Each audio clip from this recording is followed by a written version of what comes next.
thinking about it. Okay, it's going. Okay, my name is Larry Sespuch. My last name, Sespuch, means white belly. My great-great-great-grandpa had a big white birthmark on his tummy. That was his Ute name, Sespuch. You actually say it Sespucut, but when they enrolled us, they cut off the gut part of it. So that's why a lot of our Ute names are the same way. They're long like this, and so they either cut them in half or they named us Jones or something like that. But yeah, that name comes from around Grand Junction and Montrose, where they were back then. And when they relocated us here, of course, we've got about a third of our roll are Sespuches, I swear. The other half are Kutches, and that's my mother's family. And they also came from Colorado as well. And so we're enrolled maternally. So I'm with my mother's band, which is White Rivers, and their homelands or turf, so to speak, was over in Grand Junction northeast, so over into Denver, Aspen. Yeah, then you have the Uncompahgres, or the Miwach and Barianuts that are known as the Uncompahgres today, and they were relocated here as well. So that's how we came to be here. Today will be my last session this year, and we'll see what we can work out for next year. I've been doing this for 2 years, and I do these things not only here but other places because I think you can't have understanding, or you can't have respect for something unless you have understanding of the culture. And so I do these things to help people understand. With the Zoom, you got a little message there. With this, with computers nowadays, we can broadcast this or stream it, and so that gets out to more people than can come here sometimes. And so that's real useful. Today I'm going to be sharing a couple of things with you. I'm going to share a film that I did. I did the script when I was in film school. That would have been 85, 86, a little ways back here, blink of an eye. And so the script was, I wrote it after my son was born. And so when you have a child, then you start really thinking about all kinds of things. It changes your life. Well, I got thinking about how things would have been if he were a little boy back in the old days when we were in teepees. And so I just did this film with claymation. So it's stop-start animation. And I think it took about 2 weeks to film all this, but it's about 18 minutes, I think, maybe less. But it's just real tedious work because you move everything just a little at a time. And so this is about an Indian Santa Claus that comes to pay my son a visit. And so we'll probably get that going. You want to get those slides, please?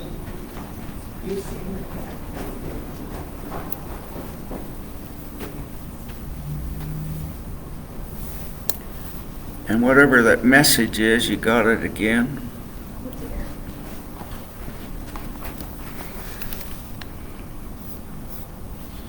I can't read that small print with my glasses. Frame rate is low. That should be okay though. Because of the anesthesia. Okay. And it's your left foot. Yeah, that's right. Hi, come on in. Just about ready to get a film going. Okay.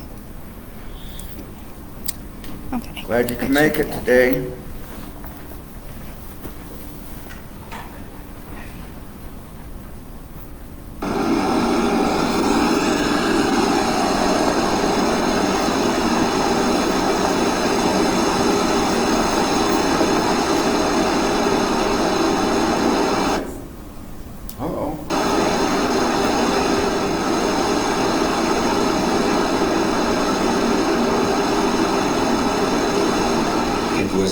cold winter night, and the sky was so clear.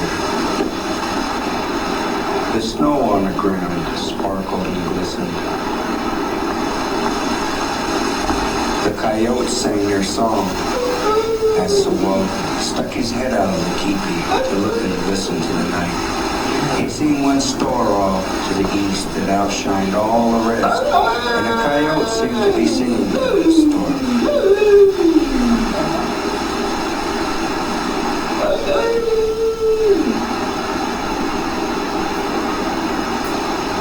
His nostrils stuck together as he breathed because it was so cold, so he pulled his head back in.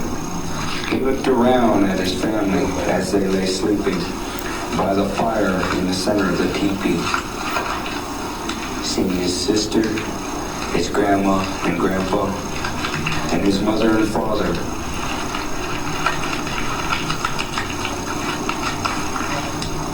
He watched the fire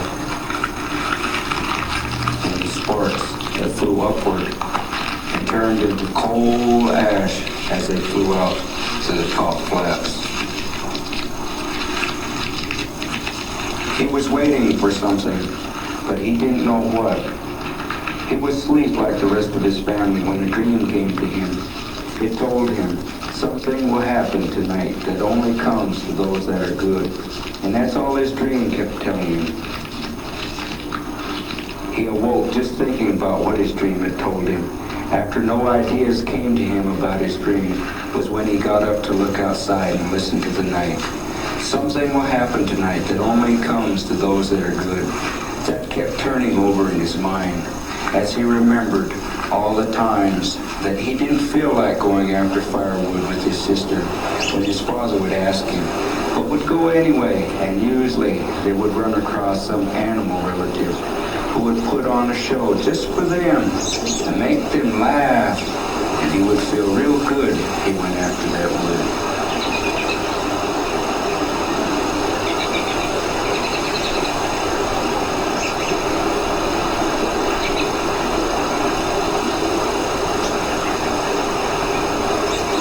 He remembered all the sweat ceremonies he and his family took part in.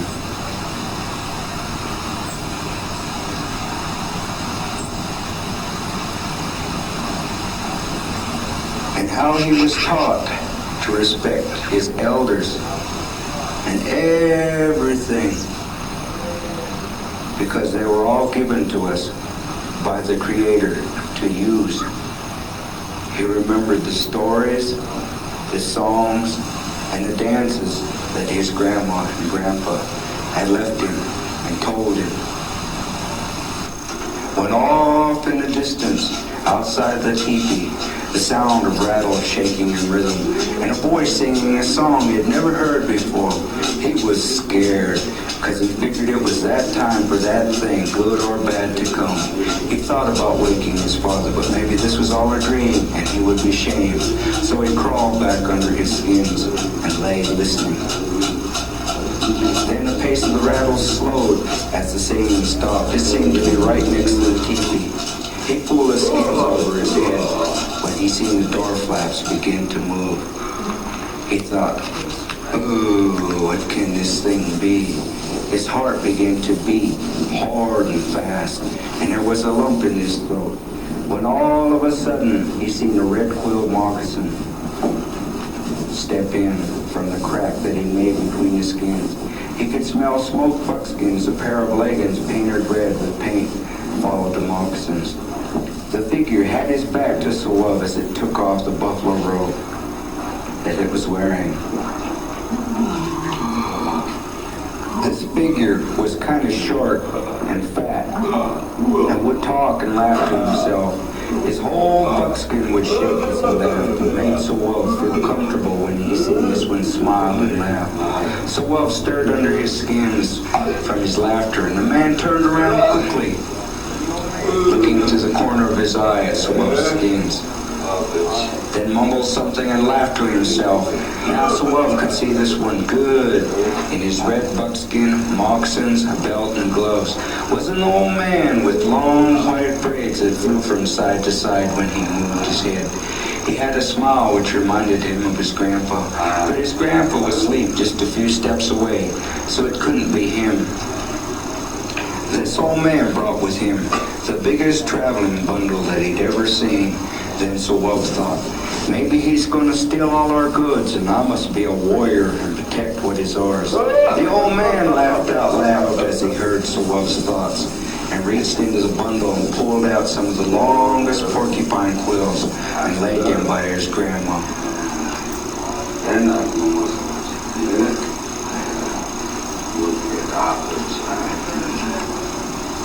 He then returned to the bundle and brought out a pouch of Indian tobacco, which he put by his grandpa.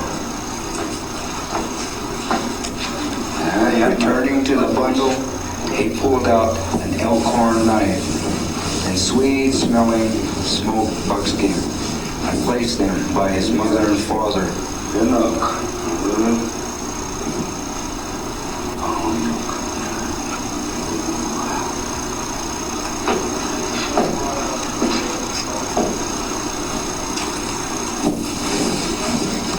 He then brought a girl's doll wearing a small buckskin dress and put that by his sister.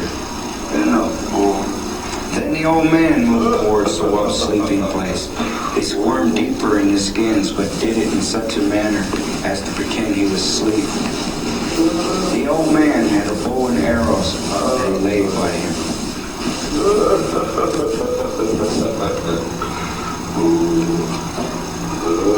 He stepped towards the doorway where he brought out a pipe and an eagle fan. He prayed to the Creator and asked for a blessing for the whole family and all Indians and everything. And then he blessed himself.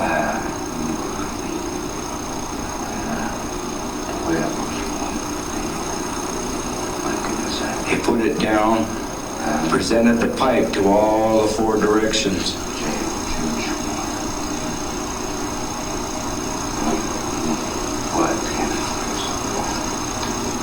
And lit it with a sliver from the fire. It smoked, and he returned everything back into his bundle. He then smiled as if he'd done a job well done. Put his buffalo robe back on and proceeded to go out the doorway.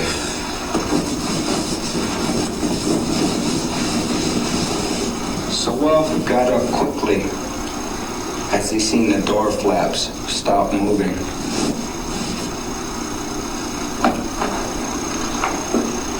To see this old man outside.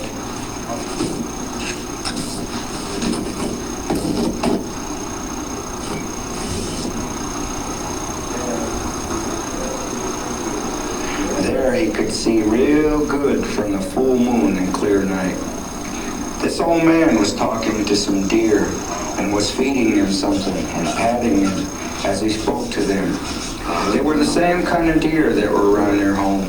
Each deer had a harness which connected them all together with reins that led to the back of the sleigh. Each deer had a rattle shell mounted on the harness. And this is what he'd heard keeping rhythm for the old man as he sang. Antlers swayed and nodded as if they understood what the old man was saying to them. After he'd fed them all, he walked to the back of the sleigh. On it were more of those big travel bundles, just as big as the one he brought in, all with different designs painted on them. He placed the bundle on top of the rest of them, then stood on the runners of the sleigh and looked up to the moon as if to tell time by it, smiled and nodded as he seen Sawab peeking at him.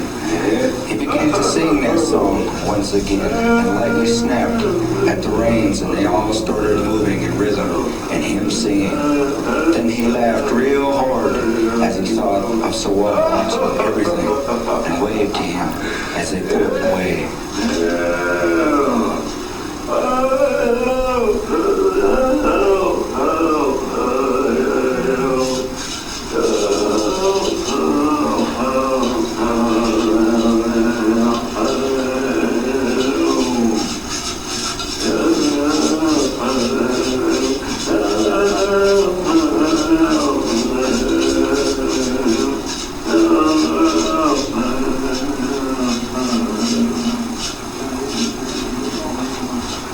Once the song had faded away, Sawab thought to himself,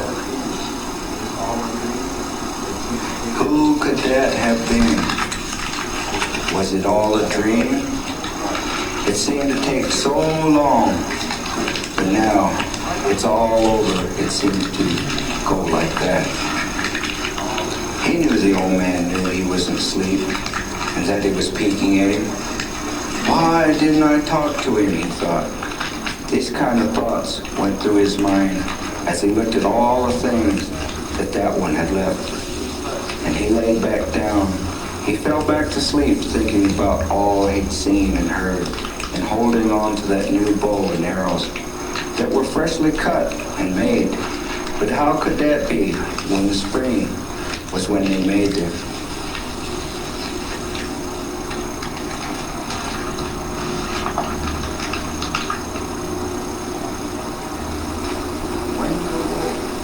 When he awoke, it seemed he'd slept all night and was the first to get up. He was still clutching on to his new bow and arrows and began to wake his family.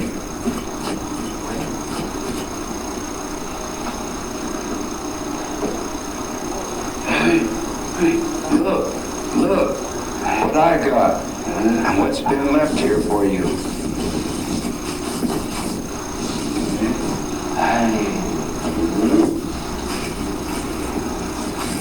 He woke the rest of his family.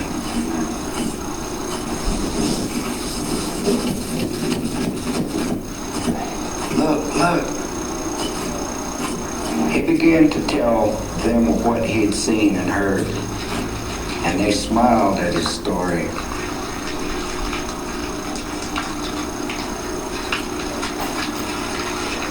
Once he had finished his story, he asked his grandpa, "Who was that man I seen last night?"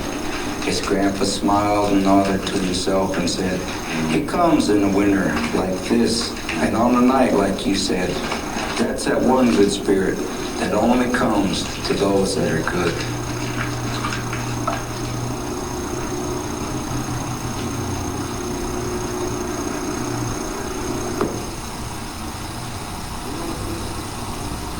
We don't live in teepees anymore, and many of our old folks have passed on. But that one good spirit still comes to only those that are good.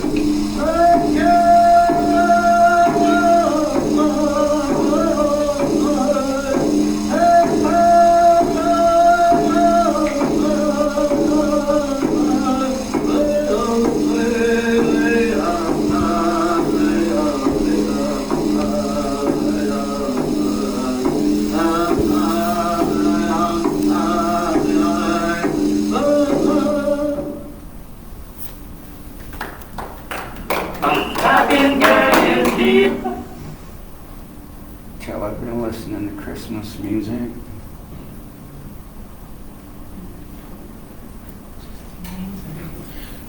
Grab the lights. Oh, really?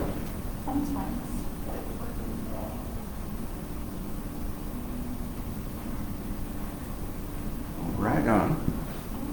Cool. Magic touch. Sometimes.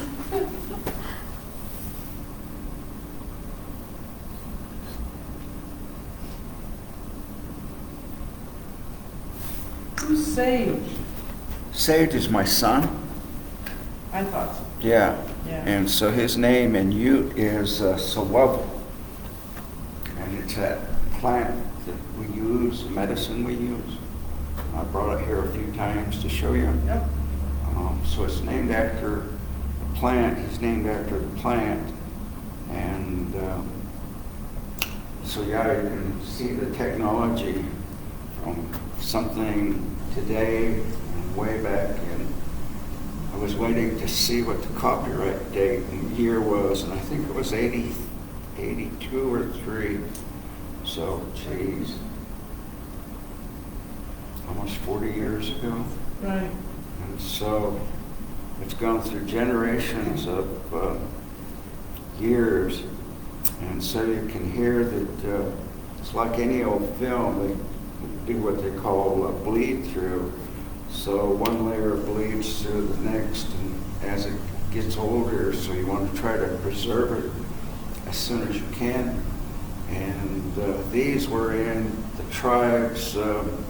We had our studio there with the only building that's left that you see over there. We had our studio downstairs, and we had our archives. And so that sat there a number of years. We played it every Christmas and such. It was a hit with the Head Starts and elementaries. And when I left in '02, they had a flood, and came and flooded out most of the basement. So this was one of the tapes or the films that made it through all that. So lucky it still got something. Yeah. Yeah, it was a lot of fun making that. Well, next things, this is my grandma, and this is my uncle, and these are her parents. His name was Aerogees, and her name was Alice. Womp was her name, and I can't even remember how to say my grandmother's Ute name. But what it meant was rolling green leaves. She used to roll smoke for the old man, and that was her name.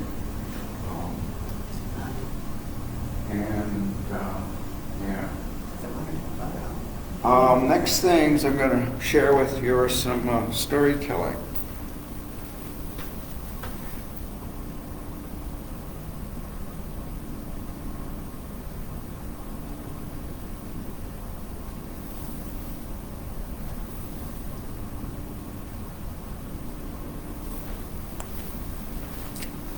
Get my backstage scene going here.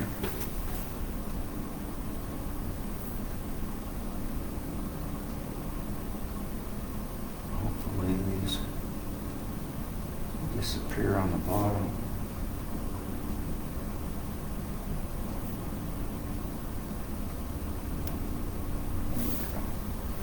Okay. I'll do a little costume change here.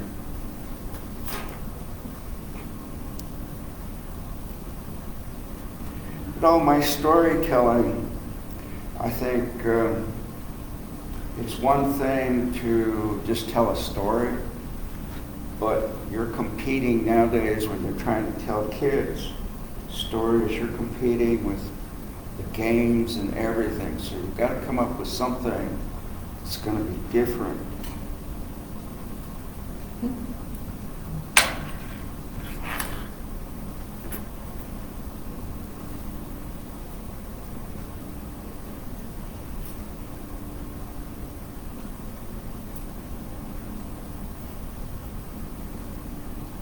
Normally you would catch all of this, but improv.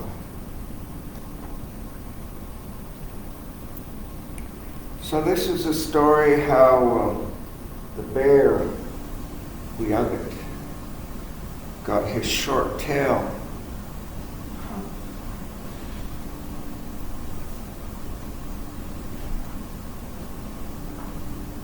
And this was a winter scene, a pond. Don't look like it, looks like spring, don't it? Anyway, just use your imagination. And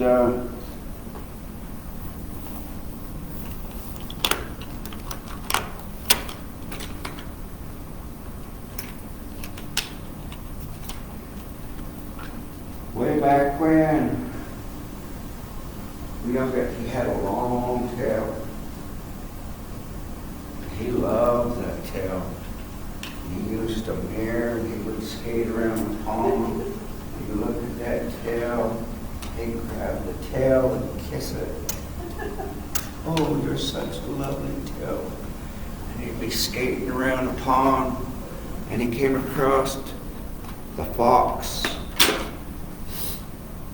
And the fox had these whole stack of fish by him.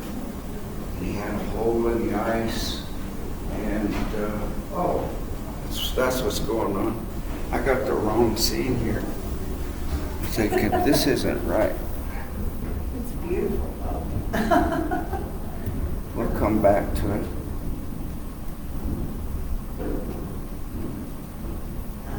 There we go. That's more like it. Okay. So he comes across Fox. And Fox has a hole in this pile of fish by it. And the Govich says, "Oh man, I sure like fish." And Fox says, "Yeah?" He says, "Yeah, I'm kind of hungry. And I could sure like some of that fish." And the Fox says, "Yeah?" And the rabbit says, "Yeah, tell me how you got all that fish." And so the Fox says, "Well, I stick my tail into the water and I'll wiggle it, and boom, here will come a fish, and I gotta just catch it just right and pull it up, and it just lands on the pile." And the bear's all, "Wow, you think I could do that?" And the Fox says, "Well, I don't know." Of course, the fox is all clever, and that's where he gets his name. He's Foxy. And he's thinking, "Yeah, I could probably show you how to do that." So he takes him over on the other side of the pond. He says, "Okay, you'll sit right here, and I'll go over in my den right there. I'll go over in my den, and when I tell you to pull, you pull." And so the fox takes off, and bear gets over, and he sticks his tail in the hole, and he's waiting. And he's waiting. And it begins to snow. And the fox looks out the den, and he sees this little mound out on the ice. It's all covered with snow. And Bear's there waiting. And he hears Fox say, "Now!" And when he did, he jumps up. And the rest of his tail stayed there.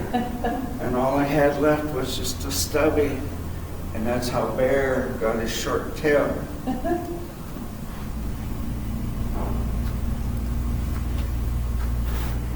The moral of the story is, because all of our stories have a moral or some lesson to it, is be satisfied with what you have and don't go looking for something without losing something. You can't get something without losing something. And so he learned that way by losing his long, beautiful tail. Okay, now the forest scene. He's been eating fish ever since. Yep. Exactly.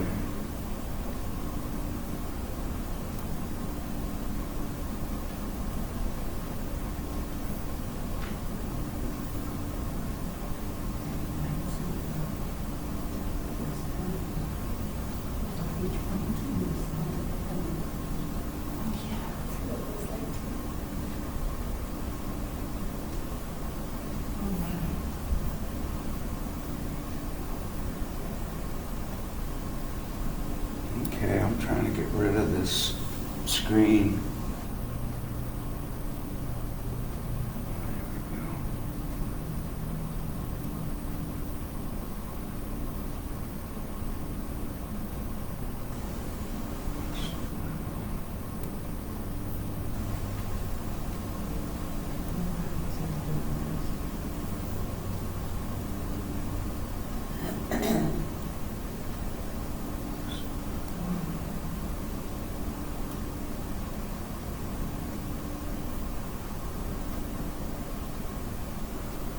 Do you know how I can get out of the screen?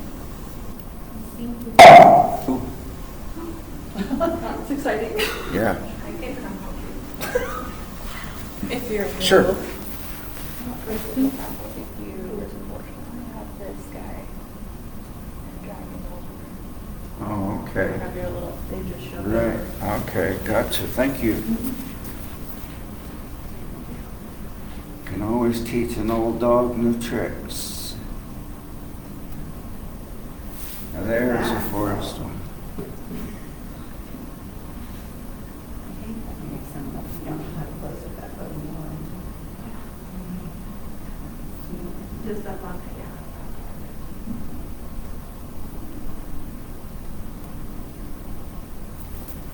Okay, there's the right scene for the right story. This next one is Coyote juggles his eyes.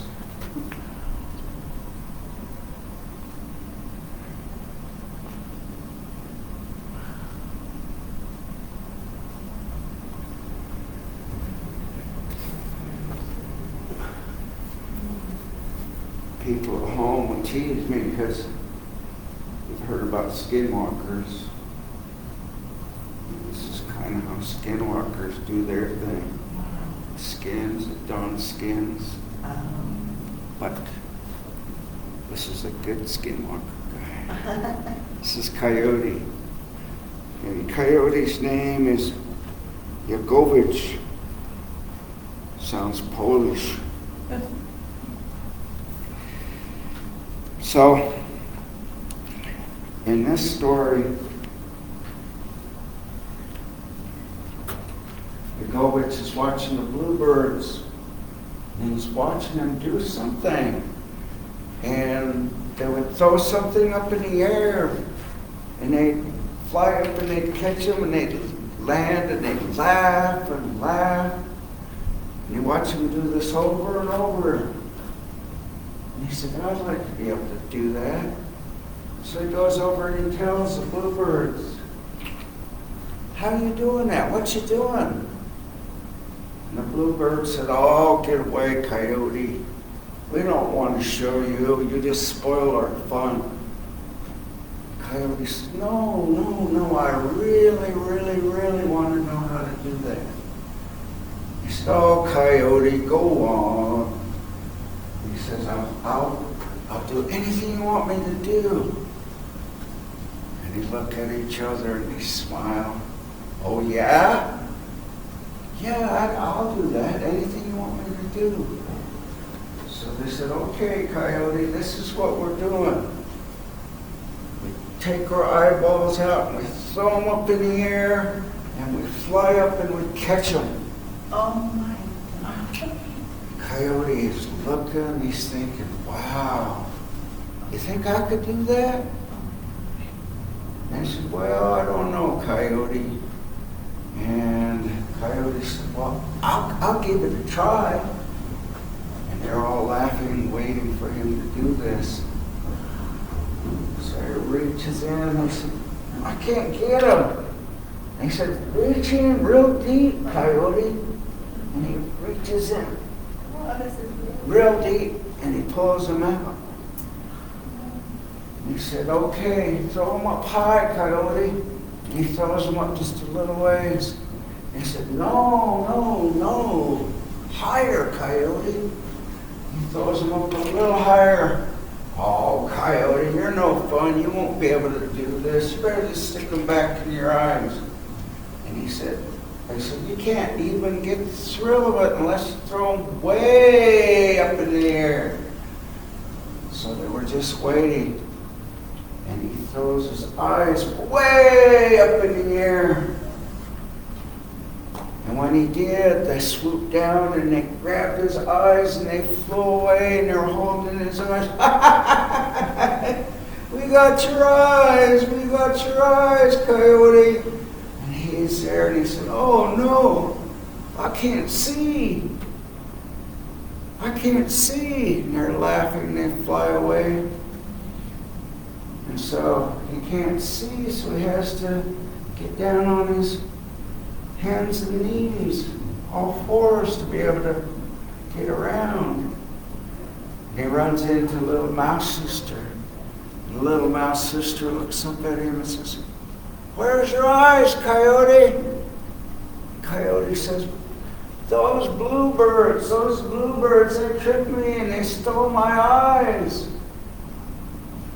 And she looks up at him and says, "Oh, Coyote, you'll never learn, will you?" And he starts to cry.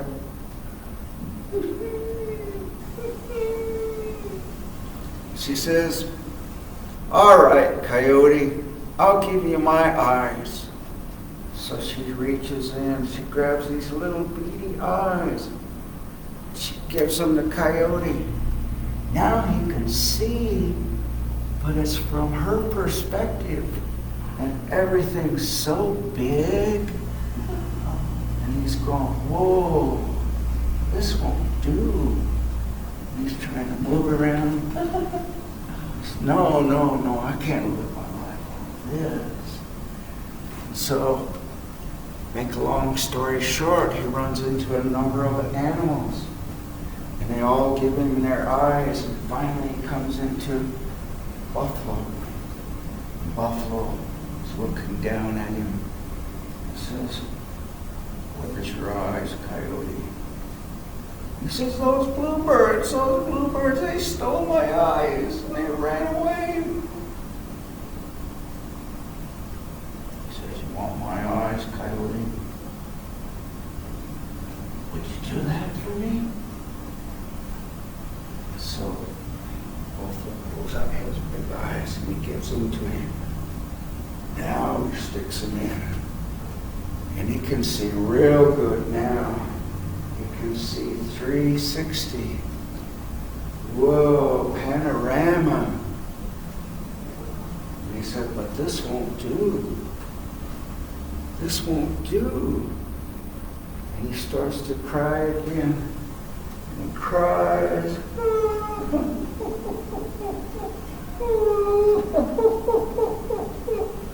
And the Creator looks down at him. "Coyote, you gave away your eyes. You let them trick you. You do this all the time. But you know what? I'm going to give you back your eyes, Coyote." And so, Creator hands down his eyes. He puts them back in. Now he can see good again. And he's happy. And the Creator's happy. And the moral of this story is to be happy with who you are and what all you have. And don't want for something somebody else says. Only your things were meant for you by the Creator. And so, it's like greed. We always want more. People want more. They're never satisfied. They always want more. And there's a lot of other stories that talk about greed, but all the rest of my props I've left home. So I try to do my storytelling with my props and go all over telling my stories. Do a lot of travel out to Salt Lake with the schools there. I go over in Colorado as well. I've gone back east, did some storytelling with of all places, the Frito-Lay company. There's a segment of them that are Native American. So they had me come out and share my stories with them. But I've got a few pages on the web that of me storytelling. And I'm always on the lookout for props. So if you check out my eyes,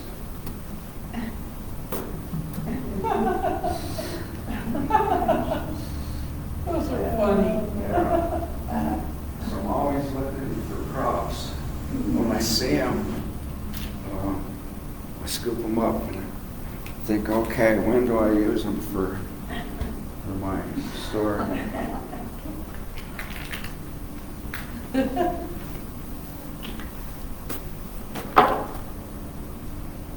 Does that story disturb little children? Yeah.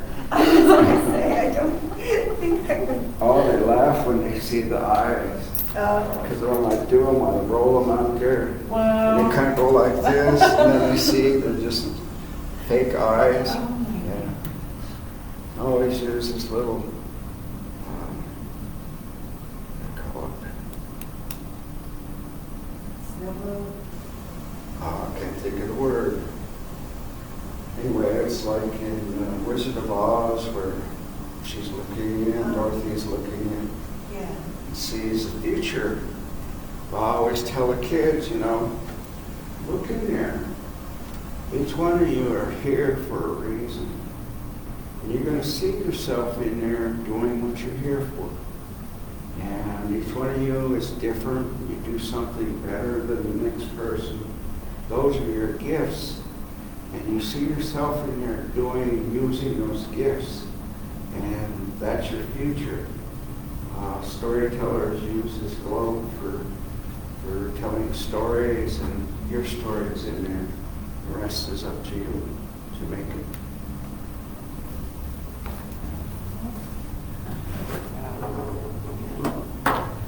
Let them go.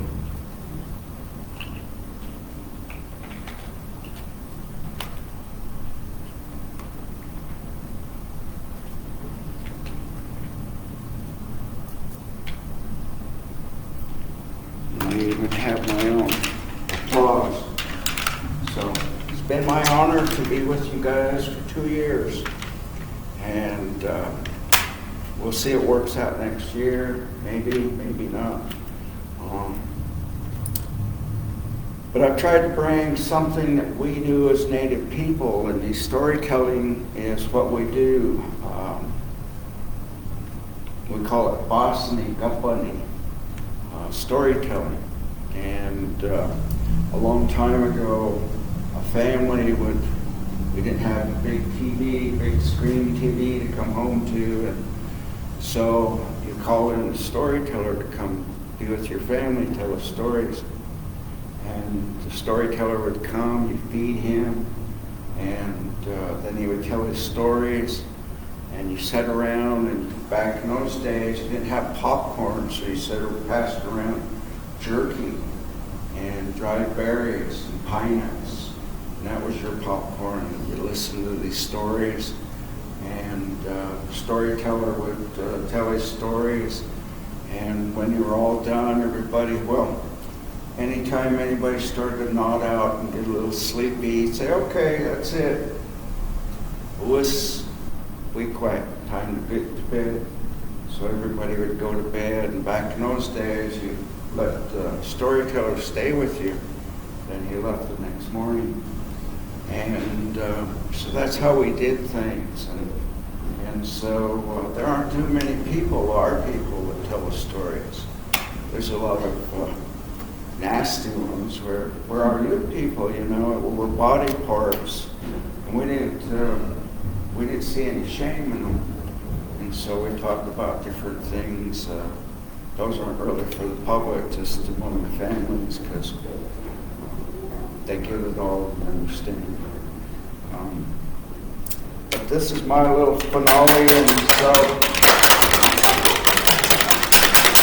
it's been my pleasure being with you these past couple of years, and we'll see what next year brings. And so you all have a good holiday, and maybe we'll see you next year.